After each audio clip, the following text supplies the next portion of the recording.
अच्छा प्रधान जी, क्या मामला है ये पूरा? जैसे कि 28 फरवरी को आपका चुनाव होना था, मतदान होना था, लेकिन उसी दिन सुबह चुनाव पर रोक लगा दी गई। तो वो रोक कैसे लगी और क्यों लगाई गई? ये एक बहुत बड़ा हमारे खिलाफ षड्यंत्र रचा गया। उस षड्यंत्र में 6-7 लोग शामिल हैं। एक तरह से मैं कहूँगा महाभारत वाली बात है, ये धर्म और अधर्म की लड़ाई थी। ये प्रधान जो अब कह रहे हैं अपने आप को, वही प्रधान बन गए, ये स्वयंभू के प्रधान। तो आपने एक साल में वकीलों के लिए क्या काम करवाए? और आप पे लगातार आरोप लगते रहे कि भाई वित्तीय धांधलियाँ की जा रही है, काम नहीं किए जा रहे, फर्जी जो है वो मतदाता बनाए जा रहे हैं, उनकी फीस भरी जा रही है। अगर कोई एक पैसा बाहर का कोई एक वकील साथी आके ये कह देगा कि अरविंद शोरान 1 रुपया बार मांगती है तो अपने बच्चों को कह के मरूंगा आके भाई उसको बार में पैसे दे किया हुआ है। इन 2 बार एसोसिएशन में चुनाव नहीं हो पाए, तो इस बार ये रोहतक में चुनाव पर रोक कैसे लगी, पोस्टपोन कैसे हुए और कब नॉमिनेशन हुए? मैं उसमें भी बदलाव करना चाहता था ओपी भाई। पहले क्या होता था, आप कभी भी लिस्ट उठा के या कभी भी आरओ की नियुक्ति का आप देख लो तो क्या होता था, वैसे सीधे नाम भेज दिए, 4 आदमियों के नाम भेज दिए, ओपी का भेज दिया, भाई साहब का भेज दिया, ये आरओ लगा दिए, बार कौंसिल उन पर मोहर लगा के हमारे को दे देती थी। तो जिला प्रधान जो है बार एसोसिएशन के, वो नाम भेजते थे? हाँ, वो नाम भेजते थे, वैसे भेज देते थे। मैंने बदलाव की कोशिश करी, अगर भाई ऐसे नाम नहीं भेजेंगे। हर बार धांधली के आरोप लगते हैं, हारने वाला कैंडिडेट धांधली के आरोप लगाता है। मैंने उसमें बदलाव करने की कोशिश करी।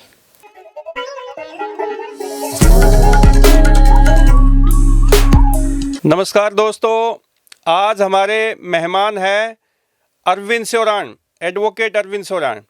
ये रोहतक की ऐतिहासिक बार के 2023 में प्रधान बने थे, वो भी हरियाणा की सबसे बड़ी जीत इनके खाते में है। तो अब इस चुनाव में इनकी सदस्यता रद्द कर दी गई और इनको चुनाव लड़ने से रोक दिया गया है।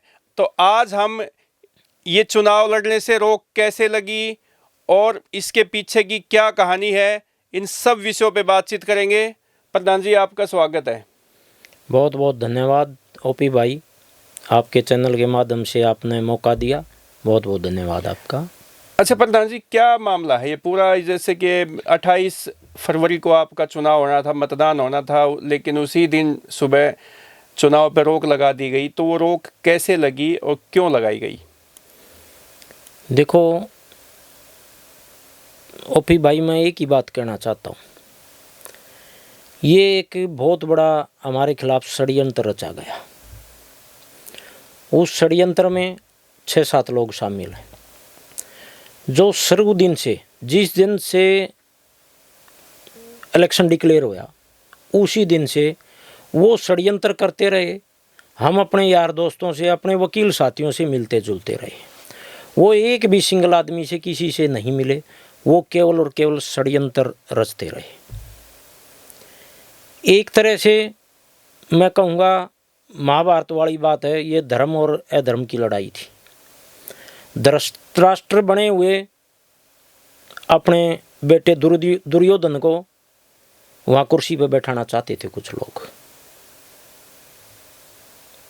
लेकिन ये प्रधान जो अब कह रहे हैं अपने आप को, वही प्रधान बन गए, ये स्वयंभू के प्रधान हैं। ये 10 लोगों के 10 वकील साथियों के प्रधान हैं। हमारी बार में पूरा प्यार मान सम्मान हमारे साथ है। इनकी एक भी कोई बात नहीं चली, इन्होंने ये षड्यंत्र रचा जो कि सरासर गलत है। दिसंबर 2023 में प्रधान पद का चुनाव था जिला बार एसोसिएशन रोहतक का, और आप 1033 वोटों से निर्वाचित हुए थे, जो कि हरियाणा में सबसे बड़ी जीत थी। तो आपके जिला बार एसोसिएशन रोहतक में कितने मतदाता है, यानी कि वकील साथी हैं, और आपको कितनी वोट मिली थी और आपके प्रतिद्वंदी को कितनी वोट मिली थी? 2023 के इलेक्शन में हमारी लगभग 2349 वोट थी टोटल, जो वैलिड वोट थी। उसमें से 2918 या 14 वोट फॉल हुए, उनमें से हमारे को 1906 वोट मिली मेरे को, और दूसरे प्रतिद्वंद्वी थे उनको 873 वोट मिली, और एक और तीसरे कैंडिडेट थे उनको 33 वोट मिली। तो आपने एक साल में वकीलों के लिए क्या काम करवाए? और आप पे लगातार आरोप लगते रहे कि भाई वित्तीय धांधलियाँ की जा रही है, काम नहीं किए जा रहे, फर्जी जो है वो मतदाता बनाए जा रहे हैं, उनकी फीस भरी जा रही है, ये ऐसे आरोप लगते रहे हैं? बिल्कुल नहीं ओपी भाई, इस तरह के आरोप लगाने वाले एक दो ही आदमी हैं। पहले हमारा जो ग्रुप था उसके खिलाफ लगभग 800 के आसपास लोग होते थे जो हमारे खिलाफ होते थे। अब उनकी संख्या केवल और केवल 200 रह चुकी है। इस बार ने रोहतक बार का धन्यवाद करना चाहता हूँ, वकील साथियों का धन्यवाद करना चाहता हूँ। इतना प्यार प्रेम जो मेरे को दिया, पूरे साल में इतना प्यार प्रेम मेरे को दिया, मैं उनका कर्ज पूरी अपनी ज़िंदगी नहीं उतार सकता। इतना प्यार दिया है, मेरे ऊपर कोई आरोप नहीं है। आप किसी वकील से पूछो, किसी से भी पूछो, एक पैसे का मैंने हाउस की मीटिंग में हिसाब दिया। मैंने खुले हाउस की मीटिंग में ओपी भाई मैंने बोला था, अगर एक पैसा कोई कह देगा, मैं रहूं या ना रहूं ज़िंदगी में, अगर कोई एक पैसा बार का कोई एक वकील साथी आके ये कह देगा कि अरविंद शोराण 1 रुपया बार मांगती है, तो अपने बच्चों को कह के मरूंगा आके भाई उसको बार में पैसे दे किया हुआ है। खुले में ऐलान किया था, कोई आरोप नहीं है। खुले में पूरी हाउस की मीटिंग बुला के हिसाब किताब दिया था, एक एक पैसे का हिसाब किताब है। अपने ऊपर कोई आरोप नहीं किसी भी टाइप के। हरियाणा की सभी जिला बार एसोसिएशन में चुनाव 28 फरवरी को लगभग हो चुके हैं। एक करनाल, एक रोहतक, इन 2 बार एसोसिएशन में चुनाव नहीं हो पाए। तो इस बार ये रोहतक में चुनाव पर रोक कैसे लगी, पोस्टपोन कैसे हुए, और कब नॉमिनेशन हुए और कब मतदान होना था, वो थोड़ा सा आप विस्तार से बताइए। ओपी भाई, मैंने पहले भी कहा है, षड्यंत्रकारी षड्यंत्र करते रहे। शुरू से बताता हूँ, जैसे ही इलेक्शन डिक्लेयर हुआ, इलेक्शन डिक्लेयर होते ही आरोप बनाने की प्रक्रिया चालू होती है। चुनाव समिति जो बनाई जाती है, चुनाव समिति, मैं उसमें भी बदलाव करना चाहता था ओपी भाई। पहले क्या होता था, आप कभी भी लिस्ट उठा के या कभी भी आरओ की नियुक्ति का आप देख लो, तो क्या होता था, वैसे सीधे नाम भेज दिए, 4 आदमियों के नाम भेज दिए, ओपी का भेज दिया, भाई साहब का भेज दिया, ये आरओ लगा दिए, बार कौंसिल उन पर मोहर लगा के हमारे को दे देती थी। तो जिला प्रधान जो है बार एसोसिएशन के, वो नाम भेजते थे? हाँ, वो नाम भेजते थे, वैसे भेज देते थे। मैंने बदलाव की कोशिश करी, अगर भाई ऐसे नाम नहीं भेजेंगे। हर बार धांधली के आरोप लगते हैं, हारने वाला कैंडिडेट धांधली के आरोप लगाता है। मैंने उसमें बदलाव करने की कोशिश करी। मैं प्रदीप मलिक जियों के पास गया कि मैं भाई हाउस की मीटिंग में आरओ की चुनाव समिति की डिक्लेयर करना चाहता हूँ। हाउस की मीटिंग में बताएंगे भाई ओपी को आरओ बना दिया और किसी को बना दिया, वो हाउस की मीटिंग में फैसला होगा जी। ऐसे नहीं, मैं कोई आरोप अपने ऊपर नहीं लेना चाहता। तो हाउस की मीटिंग हुई, मैंने हाउस की मीटिंग बुलाई, प्रदीप मलिक से मैंने बात करी, आग जी आप तैयार हो? 21 सदस्यीय कमेटी मैंने हाउस की मीटिंग में तैयार करके दी। आग भाई किसी को ऑब्जेक्शन है तो आप बताओ। किसी ने नहीं बताया भाई 21 सदस्यीय टीम ये है, और बना के भेज दी बार कौंसिल में। बार कौंसिल का काम होता है सिर्फ उस पर मोहर लगा के हाँ भाई ये आपने भेज दी, ठीक है। या कोई शिकायत हो तो या कोई शिकायत हो तो। दूसरी तरफ से जो विरोधी हैं हमारे 10-5 विरोधी हैं, उन्होंने 3 नाम भेजे। उन 3 नामों को उसके बाद ऊपर बैठे चेयरमैन साहब ने 3 नाम तो उनके ले लिए, और एक हमारा जो प्रदीप मलिक जी हैं उनमें से ले लिया, 20 नाम हटा दिए। लेटर आता बार कौंसिल से, ये चुनाव समिति बना दी है। प्रदीप मलिक जी ने पीछे से क्या किया, आके भाई अपना एक लेटर बना के बार कौंसिल को भेज दिया, चेयरमैन को, मेरे को इनके साथ काम करने में कोई एतराज़ नहीं है। वो समिति हमारी विरोधी वो बना दी गई। शुरू दिन से षड्यंत्र देखो आप। ओपी पूनिया जी पहली बार इतिहास में 2 आरओ बने। ओपी पूनिया जी जो हमारे ग्रुप के खिलाफ 2-3 साल पहले उसके बेटे ने इलेक्शन लड़ा, उसको 220 वोट आए, वो हार गए, वो हमारे विरोधी थे। दूसरा ARO अनिल शर्मा जी जो मेरे खिलाफ ही पिछली बार 2023 में इलेक्शन लड़ा, जिसको 33 वोट आए, वो ARO। प्रदीप मलिक जी भी षड्यंत्र में शामिल हो गए, एक गुगन सिंह जी थे। सारी की सारी चुनाव समिति हमारे खिलाफ बना दी गई। कोई बात नहीं, आगे देखो षड्यंत्र। मैंने 11 तारीख को नॉमिनेशन फाइल कर दिया, 13 तारीख को नोटिस आता। मैं किसी के साथ चेयरमैन साहब से मिलने के लिए गया। चेयरमैन साहब ने कहा कि भैया आपने ऐसे लेटर दे दिया, ऐसे लेटर दे दिया, ये कर दिया। मैंने सारे अपने विड्रा कर लिए लेटर। माँ चेयरमैन साहब गलती हो जाती है, कोई बात नहीं, मैं गलती मानता हूँ। गलती मानने में कोई छोटा बड़ा नहीं होता ओपी भाई। सारी बात हो चुकी थी। उसके बाद सितंबर का मामला, सितंबर में हमारे सुमित एडवोकेट के ऊपर मुकदमा दर्ज हुआ। काफ़ी लंबा एजिटेशन आप लोगों ने वकील लगभग 1 महीना के आसपास चला। उस एजिटेशन के चेयरमैन गुगन सिंह जी जो चीफ इलेक्शन ऑफिसर बना रखे हैं अभी, वो खुद चेयरमैन है। प्रदीप मलिक जी खुद अमरण अनशन पर बैठने वाले, उस सुमित एडवोकेट के सुमित वाले मामले में खुद बार काउंसिल के चेयरमैन 4 बार धरने को समर्थन देने के लिए आए। वो सितंबर का मामला, जो मामला सितंबर में था, उसमें भादरगढ़ बार में कोई हमने एजिटेशन चल रहा था। उसके बाद भादरगढ़ में भी कॉल कर दी भाई वहाँ स्ट्राइक करो। दीपक हुड्डा जी ने खुद मैसेज डाल रखा, मैंने कोई मैसेज नहीं डाल रखा कि भादरगढ़ में स्ट्राइक करो। जो महासचिव आपके जो महासचिव हैं उन्होंने लेटर डाला, उनकी वजह से वहाँ स्ट्राइक होगी। किसी वकील को जो ने 11,000 का फाइन कर दिया, उन्होंने हाईकोर्ट में रिट डाल दी। सारा ये मामला होते हुए सितंबर का ये मामला सुमोटो लेते हुए मेरे को 11 तारीख को नॉमिनेशन फाइल करा, 13 तारीख को आता लेटर आपके खिलाफ ऐसे ऐसे डिसिप्लिनरी कमेटी में एक्शन ले लिया और आप जो है ना यहाँ अपना चंडीगढ़ आना है। 13 तारीख से 28 तारीख तक हर रोज़ की तारीखें लगती रही। ये फरवरी की बात है? हाँ, ये फरवरी की नॉमिनेशन फाइल करने के बाद हर रोज़ की तारीख बार काउंसिल में लगती रही। उन्होंने षड्यंत्र ये रचा कि भाई ये ऐसे ही चलता रहेगा और 27 तारीख को इसका जो है लाइसेंस रद्द कर देंगे अरविंद शोराण का, और दीपक हुड्डा जी नॉमिनेट हो जाएंगे। ये प्लानिंग थी कोई? ये सारी की सारी प्लानिंग वहाँ से चल रही थी। हमने क्या किया, उस पर स्टे लेने के लिए और वकील साथियों के लगभग 1200-1300 वोट काट दिए गए। मैं तो ये कहता हूँ ऐसी चुनाव समिति तो मैंने इतिहास में पहली बार देखी है।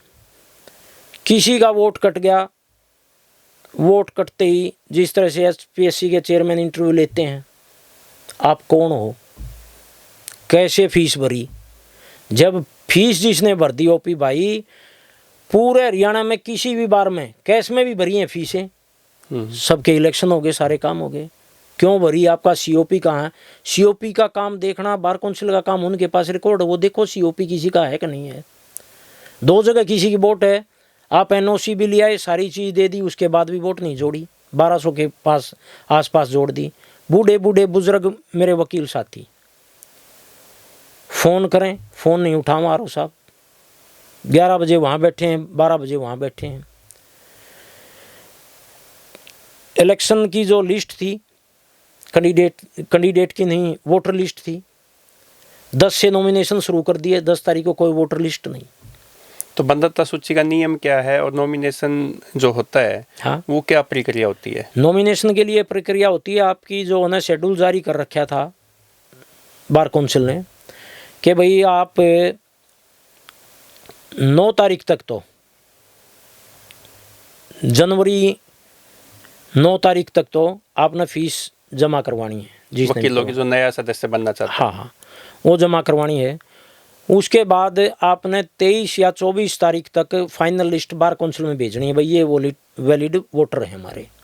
उसके बाद 24 से 27 तक ऑब्जेक्शन लेने थे बार काउंसिल ने, और 7 तारीख को मतदाता सूची बार काउंसिल में से आनी थी, कोई नहीं आई।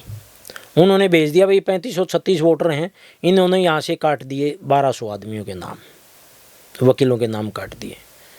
10 तारीख को नॉमिनेशन की डेट डाल दी, अभी नॉमिनेशन करेंगे, कोई फाइनल वोटर लिस्ट तो हमारे वोट पास काटे थे उसमें आपने ऑब्जेक्शन लगाया? ऑब्जेक्शन लगा, हम तो हाई कोर्ट तक वहाँ गए। 10 तारीख को नॉमिनेशन ले रहे हैं, आपके पास फाइनल वोटर लिस्ट तक नहीं है। 11 तारीख को 12 बजे वोटर लिस्ट आती है, इनके नाम है, वहाँ हंगामा होता, 1200 वकीलों साथियों के नाम नहीं है। आवड़ तावड़ में ऐसे ही ले लिए गए, सबके नॉमिनेशन ले लिए गए। उसके बाद छटनी होती है। छटनी में क्या होता है, छटनी का काम ही, ओपी भाई आपको तो ज़्यादा पता है, छटनी का काम होता है इनके नॉमिनेशन देखो भाई, इनमें कोई गलती है, कमी बेशी है, उनको रिजेक्ट करो, और बाकी के जो है उनको वैलिड है उनको रखो आप। हमारे 2 लाइब्रेरी इंचार्ज थे, उनके नॉमिनेशन छटनी में ओके पाए गए, सभी के पाए गए। 1 हफ्ते के बाद बोला तुम्हारा तो एक्सपीरियंस नहीं है, तुम्हारे विरोधी ने, किसी वकील ने आपकी शिकायत कर दी और आपका कैंडिडेट जो है हमने रद्द कर दिया है, दोनों के नाम हटा दिए, दोनों के नॉमिनेशन कर दिए।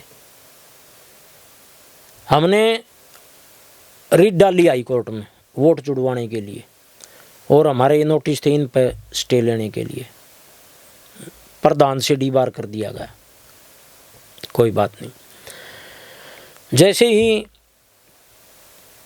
हम हाई कोर्ट में गए, वहाँ जाके बार काउंसिल ने जवाब दे दिया कि जी हमारी कोई गलती नहीं, हमने तो ये भेज दिए थे, वो भेज दिए थे, वो हमारे वहाँ से डिसमिस होगी, कोई बात नहीं। लेकिन हाई कोर्ट ने एक बात कह दी कि भाई आप जो है वहाँ जा सकते हो सिविल कोर्ट में, आप रोहतक डाल लो। रोहतक हमने डाल ली, मेरे वाले मैटर पे स्टे हो गया 25 तारीख को। जज साहब ने ऑर्डर कर दिया कि भाई जो इन्होंने बल्क पेमेंट कर रखी थी, एक आदमी ने 5 या 6 कर रखी थी, हमारे कुछ ऐसे भी, जैसे मैंने मेरे से फ़ोन से भी करी थी, कुछ ऐसे वकील साथी हैं, बुजुर्ग हैं हमारे, उनके पास ऑनलाइन वाला सिस्टम नहीं है, वो कैश दे देते हैं, उन्होंने अपना कर लिया। वो आपने उनके अपने मोबाइल से? हाँ, ऐसे ऐसे कर लिया सभी ने, जो भी हमारे को क्लर्क था और भी साथी थे भाई, हम एक चैम्बर के, हम तीनों, हमने कर दिया। ओपी भाई आप चलाते हो ये ऑनलाइन वाला, आप कर दो, हमारे भी कर दिए। इस तरह से 1200 वोट काट दिए गए। हम वहाँ गए, जज साहब ने ऑर्डर दे दिया, यहाँ मंगलेश चौबे जी ए CGM है, कि भाई जी ने बल्क पेमेंट कर रखी है, उनके बाद में विड्रा कर लेना पैसे। अब आप 27 तारीख तक या 28 तारीख तक आप अपना फिर से ऑनलाइन कर दो अपने फ़ोन से, और वोट डाल लो आप। वो फिर भी षड्यंत्र करते रहे, वो बार बार क्या करते रहे, उन्होंने देखा भाई इलेक्शन तो 2300 वोटों में भी हो रहा है या 2400 वोटों में हो रहा है, हमारी कहीं नहीं दाल गड़ने वाली है, अब क्या करें। वो स्टे मेरा 28 तारीख तक था, जज साहब ने कर रखा था। इन्होंने 27 तारीख को सुबह 5 बजे पोस्टपोन कर दिया, चुनाव पोस्टपोन कर दिया। चुनाव पोस्टपोन होने के बाद मेरी हर रोज़ तारीख लग रही थी बार काउंसिल में। 5 तारीख को कह दिया कि जो है ना आपका लाइसेंस सस्पेंड कर दिया टाइम बीइंग के लिए, हम अभी सोमोटो लेके आप पे ये कार्रवाई करी थी। इसका बेस क्या बनाया जो आपका लाइसेंस रद्द किया? स्ट्राइक, आपने स्ट्राइक करी, वो इलीगल थी, जो सुमित एडवोकेट के मामले में जो किया था उसमें। हाँ, उसमें वो बेस बनाया। तो उसमें तो आप अकेले तो नहीं थे, इसमें तक मेरे ख्याल में और भी काफ़ी वकील थे। पूरी की पूरी हाउस थी, तो आप पूरे के पूरे, आप एज ए प्रधान थे, इसलिए आपको इसके लिए जिम्मेदार माना? हमारे को तो एक राजनीति के तहत, षड्यंत्र के तहत उन्होंने कोई वोट में कुछ होनी जानी नहीं है, हमने तो इसका नॉमिनेशन कैंसिल करना है, शुरू दिन से एक ही बात थी उनकी। नहीं तो सेक्रेटरी दीपक हुड्डा ने मैसेज भेज रखे हैं, सारी बार वहाँ खड़ी थी, सारी बार ने ये कार्रवाई करी है। अकेला प्रधान क्या कर सकता है? हाउस की मीटिंग हो जाए, प्रधान अकेला कैसे मना कर सकता है कि भाई नहीं मैं स्ट्राइक नहीं करूँगा? वकीलों का जो फैसला था, उसका फैसला था, वो मैंने माना। तो ऐसा जैसे 2 लोग थे प्रेसिडेंट के लिए, आप लोगों की सदस्यता होगी रद्द, तो क्या जो एक दूसरा प्रत्याशी बचता है क्या उसको ऐसे प्रधान बनाया जा सकता है? ऐसा नहीं, नियम है, ऐसा आपका संविधान है? ना, इतिहास में ऐसा पहली बार हो रहा है, ऐसा पहले कभी नहीं हुआ? कभी भी नहीं हुआ। तो अब आप लोगों के सामने आगे हमारा ओपी भाई एक और बात बताना चाहता हूँ, हमारा वकील साथियों का ये भाईचारे का इलेक्शन होता है। एक बार मेरे को याद है, दीपक कुंडू जी सेक्रेटरी का इलेक्शन लड़ रहे थे और एक थे पुनीत चहल जी, वो दोनों इलेक्शन लड़ रहे थे। तो शायद दीपक कुंडू के नॉमिनेशन फाइल उसमें नॉमिनेशन फार्म में कोई त्रुटि पाई गई थी और कह दिया था भाई इनका इलेक्शन ना, इनका नॉमिनेशन कैंसिल करेंगे। वहीं भाईचारे में बैठ के तुरंत ये फैसला लिया गया था कि भाई ऐसा बिल्कुल नहीं होगा, ये भाईचारे का हमारा इलेक्शन है, ऐसी रीत मत डालो, किसी का नॉमिनेशन कैंसिल नहीं होगा, सारे भाई हैं और इलेक्शन होगा। ऐसा पहली बार हो रहा है, इतिहास में पहली बार हो रहा है। दीपक कुंडू ने चुनाव लड़ा? हाँ, दीपक कुंडू ने चुनाव लड़ा और उसमें पुनीत चहल की जीत हुई, लड़ा। उसके बाद आरओ साहब का मेरे पास मैसेज आता है, 7 तारीख को दीपक हुड्डा जी कोई एप्लीकेशन दे के गए हैं, भाई इसमें आप कमेंट्स बताओ, आपकी सदस्यता रद्द कर दी है और ये करो। उन्होंने झूठ बोल के कल झूठ बोल के कि भाई आपने 4 बजे तक इसमें कमेंट्स देने हैं, अपने आप क्या करना चाहते हो। मैंने आरओ साहब से बात करी, माँ जी क्या करोगे? भले हाई कोर्ट में कोई रिट लग रही है, उसमें हमने स्टेटस रिपोर्ट देनी है। मैंने उसका जवाब बना के दिया, जैसे ही जवाब बना के दिया तुरंत आगे संतोषजनक जवाब नहीं मिला और दीपक हुड्डा को रात में सभी ने साइन करके। तो कितने बजे ये डिसीजन लिया गया प्रधान बनाने? मेरे को तो अपने पत्रकार महोदय से मेरे को पता लगा लगभग 9 साढ़े 9 बजे के आसपास जी, ऐसे न्यूज़ है, भाई मेरे को पता नहीं। तो ये जो ऐसे चोर दरवाजे से जो चुनाव समिति जो बनाई गई थी, आरओ जो थे, उन्होंने ऐसा किया? ये हाँ, उन्होंने भी ऐसा किया। वो षड्यंत्र में 8-10 लोग हैं सारे के सारे। तो इस पर मोहर किसकी लगी प्रधान बनाने की? वो तो आरओ की लगेगी, आरओ ने लगाई। तो बार काउंसिल पंजाब हरियाणा जो है, तो आप उसमें भी आप गए इस डिसीजन को लेके? इस डिसीजन को लेके हम कोर्ट में रिट डालेंगे और वहाँ भी जाएंगे वहाँ। तो आप की साजिश आपके साथ क्यों रची जा रही है? ऐसा क्या आप लोगों ने वकीलों के लिए या किसी बरादरी के लिए कोई काम नहीं किया, समाज के लिए या वकीलों के लिए? बार एसोसिएशन में ऐसी साजिश आपके बारे में क्यों रची जा रही है? नहीं ओपी भाई, ये आप गलत कह रहे हो। हम और हमारा ग्रुप, मैं अपनी बताता हूँ, किसी भी वकील साथी का रात को 12 बजे भी फ़ोन आ जाता है, तुरंत उठाता हूँ। कोई किसी को प्रॉब्लम होती है तुरंत जाता हूँ उसके पास, भाई बताओ। ये प्यार प्रेम की बात है, इतना प्यार प्रेम है लोगों से, वकील साथियों से, और वो भी इतना ही देते हैं। तो ये साजिश आपके अगेंस्ट है या पूर्व प्रधान जो लोकेंद्र फोगाट है उसके अगेंस्ट है? ना, मैं तो मानूंगा मैं मेरे खिलाफ ही है ये साजिश। तो ये शुरू से ही रची जा रही है, जिस दिन से इलेक्शन डिक्लेयर हुआ उस दिन से रची जा रही है। कोई बात नहीं, मैं आपके चैनल के माध्यम से बताना चाहता हूँ, साजिश कितनी भी कर लो, 10 आदमियों का प्रधान बना है, पूरी बार मेरे साथ है, पूरा प्यार प्रेम वकील साथियों का। आप अपने चैनल के माध्यम से पता कर लेना, मेरे से लगाव है। और जितने भी हमारे वकील साथी हैं उनके लिए लड़ाई लड़ी मैंने, और ये लड़ाई बार बार लड़ता रहूँगा। ऐसे प्रधान बनने से कोई फ़ायदा नहीं है। वकीलों के हित की लड़ाई लड़ना अगर गुनाह है तो भी भाई वो गुनाह मेरे को कबूल है। तो मैंने अपने बेनिफिट के लिए कोई कार्य नहीं किया। अगर मैंने अपना स्वार्थ तक के स्ट्राइक करी हो, कुछ और करा हो, उनकी वहाँ वोट में कोई दाल नहीं गली। मैं एक बात और कहना चाहता हूँ, मैंने तो यहाँ तक चैलेंज अब भी दे रहा हूँ,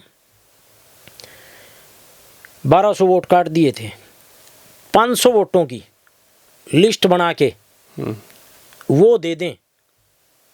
अगर भाई ये 500 आदमी की वोट पड़ेंगी मेरे को मंजूर है अगर मैं हारूंगा तो। ऐसे होती है लड़ाई, ऐसे लड़नी चाहिए। वोटों से जीतते हैं प्रधान। आज तक कोई प्रधान जीता है कोई ऐसे, जिस तरह षड्यंत्र के तहत जो षड्यंत्र रचा जा रहा है। आपके साथ जो प्रधान रहे हैं हर्षवर्धन मलिक, उन्होंने भी आज एक प्रेस को बयान दिया है लिखित में कि जो चुनाव समिति बनाई गई है वो सही नहीं बनी और उसका हम बहिष्कार करते हैं। हाँ बिल्कुल सही कह रहे हैं, उनके साथ भी ऐसे होने वाला है, उनके साथ भी षड्यंत्र रचा जा रहा है। हमारी बार काउंसिल ने कर रखी है जिसकी 5 साल की प्रैक्टिस होगी वो वाइस प्रधान का और सेक्रेटरी का इलेक्शन लड़ सकता है। अब हर्षवर्धन जी हमारे वाइस प्रेसिडेंट हैं अभी हाल में मौजूदा। किसी ने एप्लीकेशन दे दी कि इनके तो 5 साल हुए ही नहीं है, बार काउंसिल में पेंडिंग है, और कह रहे हैं यहाँ आरओ साहब ने लिख के दे दिया हाँ भाई वाक्य में ऐसा नहीं है, इसके 5.5, तो फिर वो प्रधान कैसे बन गया? तो पहले इसकी जांच नहीं की गई? वही तो बात मैं कहना चाहता हूँ, पहले कोई जांच नहीं करते। वो तो षड्यंत्र है, किस किस के खिलाफ रचा जा रहा है वो रचने लग रहे हैं, तो कोई जांच नहीं करते। रोहतक की ऐतिहासिक बार जहाँ भूपेंद्र सिंह हुड्डा भी इसके मेंबर है और भी बहुत बड़े पॉलिटिशियन काफ़ी जो लोग हैं यहाँ से निकले हैं बार एसोसिएशन से, तो लगता नहीं कि अभी ये मैदान जो है युद्ध का मैदान हो चुका है? नहीं, मैं इसको युद्ध का मैदान नहीं मानता ओपी भाई। मैं कभी भी भाईचारे से दूर रहने वाला आदमी नहीं हूँ। मैंने पहले भी कह दिया था, आरओ साहब को भी 10 बार कहा था, मगर जी अगर कोई दिक्कत है, मैं अपना भाईचारा रोहतक बार का बिगाड़ना नहीं चाहता, मैं अपना नॉमिनेशन विड्रा कर लेता हूँ। जब ऊपर वाले धृतराष्ट्र टाइप लोगों ने जब ये ठान रखी है कि भाई उसको प्रधान बनाना है, तो भाईचारा खराब मत करना इस रोहतक बार का, मैं विड्रा कर लेता हूँ। मैंने हाउस की मीटिंग में भी ये खुला बोला था, मेरे को शौक नहीं है भाई प्रधान बनने का, मैं अपनी बार का भाईचारा बनाना चाहता हूँ। मैं प्रधान रह लिया, कोई दिक्कत नहीं है। तो वकीलों के साथ रहोगे हमेशा? वकीलों के साथ बिल्कुल 100% रहूँगा। जहाँ भी मेरी ज़रूरत पड़ेगी वकील भाइयों के साथ खड़ा मिलूँगा। तो राजनीति कोई नहीं है हमारी बार में, कोई भाई ओपी भाई कोई राजनीति नहीं है, हमारा भाईचारा है। हम कांग्रेस पार्टी में हैं, कांग्रेस वाले तो साथ हैं ही हैं, बीजेपी वाली भी मेरे साथ है, क्योंकि वो हमारे भाई हैं। मतलब जिला बार एसोसिएशन है वो पॉलिटिक्स से ऊपर उठ के वकीलों की आपसी भाईचारा है। और 1 साल का इलेक्शन है, क्या फर्क पड़ता है इन बातों से? भाईचारे के आदमी है, भाईचारा ही बना के रखूंगा। तो अब हाई कोर्ट की तैयारी कर ली है? हाँ वो कर ली है, वो लड़ाई लड़ेंगे वहाँ तक। कोई कहता है भाई ऐसे चार्ज नहीं देंगे, ये नहीं करेंगे ना, भाई क्यों नहीं देंगे? वकीलों का भाईचारा खराब नहीं करना, नहीं होने दूंगा और ना ही करूँगा। मेरी तरफ से बिल्कुल नहीं होगा, भाईचारा रहेगा, भाईचारा है, भाईचारे के साथ है। तो दोस्तों ये है जिला बार एसोसिएशन रोहतक के पूर्व प्रधान अरविंद सियोराण, और आपको इस बार एसोसिएशन के चुनाव को लेके जो विवाद है या इनकी जो सदस्यता रद्द की गई है, नए प्रधान दीपक हुड्डा को जो निर्वाचित किया है, उसको लेके कोई आपने अपनी प्रतिक्रिया देनी है, कोई कमेंट्स करना है, तो हमारे चैनल पर अपनी प्रतिक्रिया दीजिए।